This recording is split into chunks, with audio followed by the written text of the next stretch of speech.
Hello friends, आज हम आपको the sorcerer and the white snake 2011 की फिल्म की एक्सप्लेनेशन कर रहे हैं। फिल्म की शुरुआत दो सांपों के एक दृश्य से होती है, एक सफेद और दूसरा हरा। दो सांप बहने हैं। काफी युवा दिखने के बावजूद वो 1000 साल से अधिक समय से जीवित हैं। सफेद सांप को चीनी भाषा में सुजेन कहते हैं। दोनों सांपों में इंसान के रूप में तब्दील होने की क्षमता है। जब वो एक पहाड़ पर थे तब उनका सामना जियान नाम के एक लड़के से हुआ। वो पहाड़ पर फूलों को चख रहा था। दोनों ये जानकर हैरान है कि मानव वास्तव में फूलों का सेवन करता है। वास्तव में जियान और उसके साथी विभिन्न औषधियों की तलाश में वहाँ गए थे। उस समय पहाड़ों के माध्यम से यात्रा कर रहे थे। ये अपने मूल रूप से हरे रंग का सांप था जो उसे वहाँ दिखाई देने पर डराता था। अपने डर के परिणाम स्वरूप वह पहाड़ से नीचे और नीचे नदी में गिर जाता है। इसे देखने के बाद सफेद सांप जियान और उसकी दुर्दशा के लिए खुद खेद महसूस करता है और उसे उसकी स्थिति पर दया आती है। वह एक व्यक्ति में बदल जाती है और नदी में चली जाती है। वो उसके मुंह में सांस लेती है। वह उसकी जान बचाती है। उसकी मदद करने के बाद वो चली जाती है। जब जियान जागता है उसे पता चलता है कि उसके सभी दोस्त उसके आसपास इकट्ठे हुए हैं। वो उनसे उस लड़की के बारे में पूछता है जिसने उसकी जान बचाई।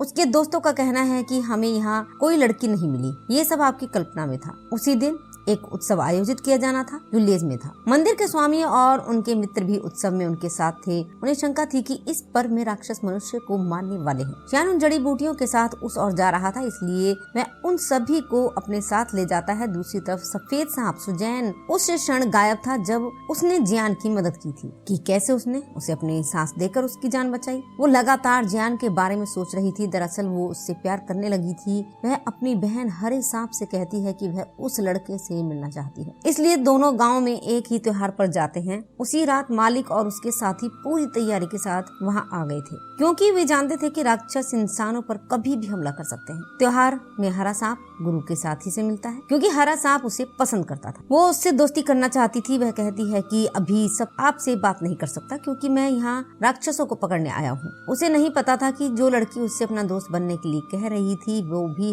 एक राक्षस ही थी। लेकिन तभी हरा सांप जियान को दिखता है। वह उसके पास जाती है। वो उसे बताती है कि उसकी बहन उससे प्यार करती है और वो उससे मिलना चाहती है। जियान कहती है कि मैं तुम्हारी बहन के बारे में नहीं जानती। उसने अपनी बहन से मिलने से इनकार कर दिया। हरा सांप नदी में गिर जाता है। वे उसी अपनी बहन के पास ले जाने के लिए अपनी नाव को धक्का देती है। जैसे ही वो वहाँ पहुँचता है सुक्षेन कबूल करता है कि वह उससे प्यार करती है। जियान कहती है लेकिन मैं किसी और से प्यार करती हूँ। वो कहता है कि मुझे नहीं पता कि वो कौन है। उसने मुझे अपनी सांस देकर बचाया है। ये सुनकर सुजैन समझ जाती है कि वो मेरे बारे में ही बात कर रहा है। वह मुझे वैसे ही प्यार करता है जैसे मैं करती हूँ। वो उसे आश्वासन करने के लिए उसे वापस नदी में ले जाती है कि वह वही लड़की है जिसे वह प्यार करता है। वह लड़की है जिसने उसे बचाया। अब जियान भी इस तथ्य से वाकिफ था कि वह वही लड़की है। राक्षस के साथियों को कुछ राक्षस मिल जाते हैं। वो उन राक्षस से बहादुरी से लड़ता है। इस बीच एक राक्षस मास्टर के साथी को घायल भी कर देता है, इसलिए वो मदद के लिए अपने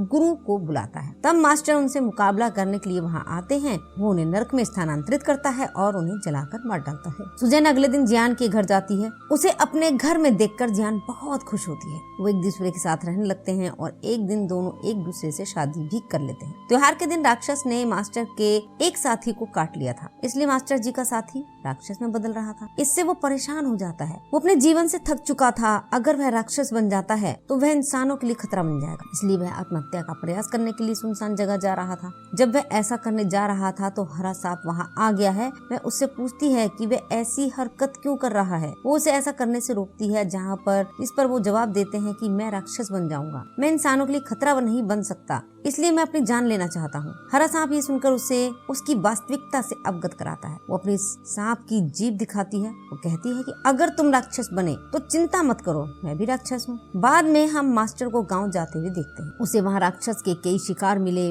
वो कठिनाई में थे और उसका सामना कर रहे थे, इसलिए जियान अपनी जान बचाने के लिए जड़ी बूटियाँ बनाता था और दूसरी ओर सुजैन को पता था कि उन राक्षसों द्वारा उन पर हमला किया जा रहा है। ये बहुत शक्तिशाली और खतरनाक होते हैं। केवल जड़ी बूटियों से इनका इलाज संभव नहीं है। सुजैन इस प्रकार अपने पति और उन लोगों के जीवन को बचाने के लिए उन औषधियों पौधों में दबाव डालती है। सुजैन के पास एक चूहा था जो उसका दोस्त था। ये कहता है, सुजैन क्या कर रही हो? क्या आपको महसूस नहीं है कि आपकी सांस छोड़ना आपके लिए कितना खतरा है, ये आपको कमजोर कर देगा। लेकिन सुजैन अपने पति और अन्य लोगों की मदद करने को तैयार थी। जब जियान ग्रामीणों को उस जड़ी बूटी का तरल पदार्थ पिलाता है तो वो ठीक होने लगते हैं। ये मास्टर को हैरान कर देता है, क्योंकि उसके अनुसार इन लोगों का इलाज करना असंभव, लेकिन उन्हें ठीक होते देख हैरान हो जाता है। वह जियान से पूछता है कि क्या इन जड़ी बूटियों को तैयार करने में किसी ने उसकी मदद की, जिस पर वो जवाब देते हैं, हाँ, मेरी पत्नी ने मेरी मदद की। मास्टर स्वीकार करते हैं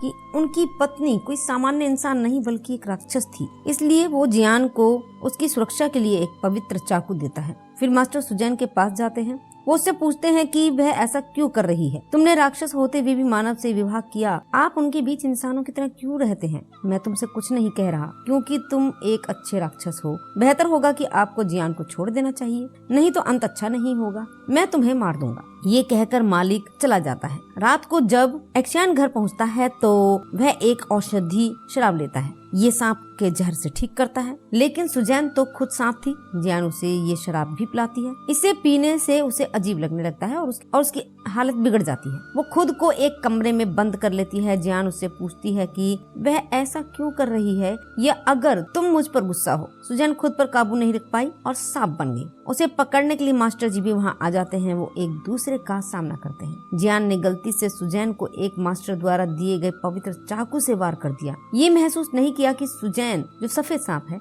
वास्तव में उसकी पत्नी है। छुरा घोंपने के बाद सुजैन फिर अपनी बहन हरे सांप के पास जाती है। पवित्र चाकू से घायल होने के कारण वह फिर से मानव रूप में परिवर्तित नहीं हो पा रही है। वो हमेशा के लिए एक सांप बन जाएगी। जियान मास्टर से उसकी पत्नी के बारे में पूछता है। मास्टर कहते हैं कि वास्तव में ये सफेद सांप आपकी पत्नी थी। आपने 1000 साल पुराने सांप से शादी की है। सच्चाई को स्वीकार करने के बाद वो चौंक जाता है। सुजैन का चूहा जियान को एक ऐसी जड़ी बूटी के बारे में बताता है जो सुजैन की जान बचा सकती है, लेकिन वह जड़ी बूटी प्राप्त करना जोखिम भरा और इतना खतरनाक है क्योंकि उस जगह पर राक्षसों का कब्जा है। भले ही जियान वहां आता है और जड़ी बूटी खोजने की कोशिश करता है, दूसरी ओर जियान पर राक्षसों का साया है। मास्टर के सभी साथी जियान को बचाने की कोशिश करते हैं। चूहा जाता है और वो जड़ी बूटी सुजैन को देता है, जिससे उसकी जान बचती है। अब वह फिर से मानव रूप धारण कर सकती थी। जैसे ही वह ठीक हो जाती है, वह मास्टर और उसके साथियों पर हमला करती है। वो समझ गई थी कि वो उसे और जियान को अलग करना चाहते थे। वो जियान को किसी तरह एक जगह ले आती है और वह उससे पूछती है कि क्या